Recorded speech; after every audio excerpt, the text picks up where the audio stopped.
Shut up and sit down. Essay on Ashoka, Ashoka Essay for Students and Children in English.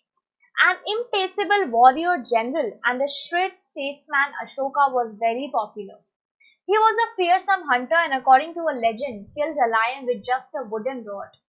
His growing popularity made his elder brothers wary of his chances of being favored by Bindusar to become the next emperor. The eldest of them, Prince Sushim, persuaded Bindusar to send Ashoka to Takshila to quell an uprising. But as news of Ashoka's visit with his army trickled in, he was welcomed by the revolting militias and the uprising ended without a fight. Some more incitement from Sushim led his father to send Ashoka into exile. So he went to Kalinga and stayed there incognito for many years. Meanwhile, there was a violent uprising in Ujjain. Emperor Bindusar summoned Ashoka back. Ashoka went to Ujjain and was injured in the ensuing battle, but his generals continued the fight. Ashoka was treated in hiding by Buddhist monks and nuns. This is where he first learned the teachings of Buddha. In the meantime, Ashoka's father was taken ill. A clique of ministers led by Radhagupta summoned Ashoka to take the crown. As the Buddhist lord goes in a fit of rage, Ashoka attacked Patliputra and killed all his brothers and threw their bodies into a well.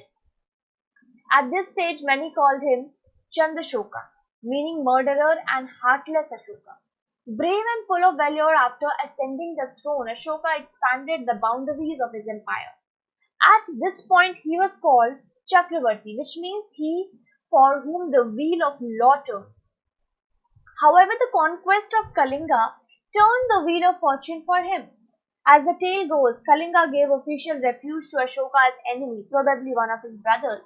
This enraged Ashoka and he asked Kalinga's royalty to submit before his supremacy. When they defied this dictate, Ashoka sent one of his generals to make Kalinga submit to his supremacy. However, Ashoka's general and his forces were completely routed. Baffled by this defeat, Ashoka attacked with the greatest invasion ever recorded in Indian history till then. The whole of Kalinga was plundered and destroyed. After this devastation, Ashoka was left speechless. While he was walking through the battlefields of Kalinga after his conquest, he saw thousands of dead bodies lying there and the wailing of people. He was constantly haunted by his deeds in Kalinga. The repentance at the brutality of the conquest led him to embrace Buddhism. He undertook a 256-day pilgrimage to holy places of Buddhism in North India. From that point, Ashoka, who had been described as the cruel Ashoka, Chandashoka, started to be described as the pious Ashoka, Dharmashoka.